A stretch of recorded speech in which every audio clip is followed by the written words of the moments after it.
Open. Thank you, Madam Chair. Distinguished committee members, sex work is work. Sex workers are workers.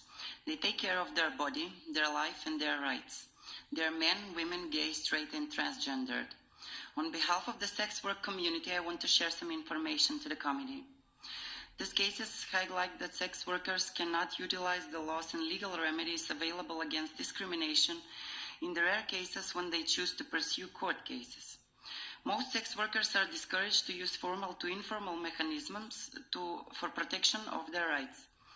The discrimination and human rights violations that sex workers experience are due to the intersections of their identity as a woman and as sex workers.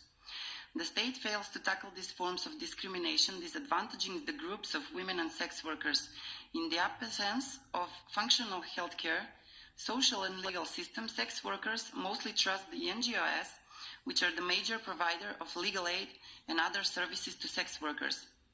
68% of sex workers encounter some form of violence as a result of their work. The law sanctions sex workers with misdemeanors against public order for soliciting.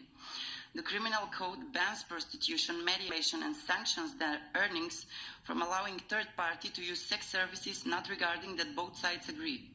In practice, all women who choose to work together because of their safety are charged for mediating in prostitution.